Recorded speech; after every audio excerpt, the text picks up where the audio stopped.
بسم الله الرحمن الرحيم. هل أتى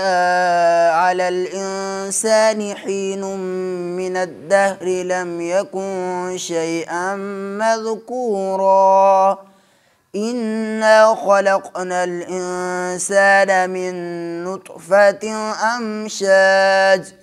نبتليه فجعلناه سميعا بصيرا إنا هديناه السبيل إما شاكرا وإما كفورا إنا أعتدنا للكافرين سلاسل وأغلالا وسعيرا إن الأبرار يشربون من كأس كان مزاجها كافورا عينا يشرب بها عباد الله يفجرونها تفجيرا يوفون بالنذر ويخافون يوما كان شره مستطيرا ويطعمون الطعام على حبه مسكينا ويتيما وأسيرا إنما نطعمكم لوجه الله لا نريد منكم جزاء ولا شكورا إنا نخاف من ربنا يوما عبوسا قمطريرا فوقاهم الله شر ذلك اليوم ولقاهم نضرة وسرورا وجزاهم بما صبروا جنة وحريرا متكئين فيها على الأرائك لا يرون فيها شمسا ولا زمهريرا ودانية عليهم ظلالها وذللت قطوفها تظليلا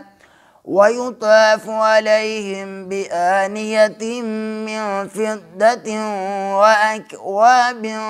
كانت قوارير من فضة قدروها تقديرا ويسقون فيها كأسا كان مزاجها زنجبيلا عينا فيها تسمى سلسبيلا ويطوف عليهم ولدان مخلدون إذا رأيتهم حسبتهم لؤلؤا منثورا وإذا رأيت ثم رأيت نعيما وملكا كبيرا عاليهم ثياب سندس خضر واستبرق وحلوا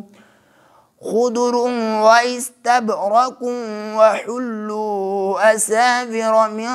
فضة وسقاهم ربهم شرابا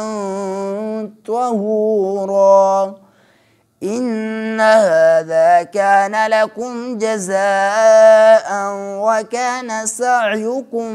مشكورا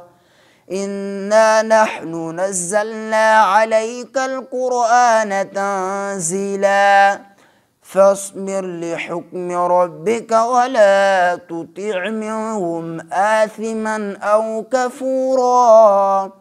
واذكر اسم ربك بكرة وأصيلا ومن الليل فاسجد له وسبح ليلا طويلا إن هؤلاء يحبون العاجلة ويذرون وراءهم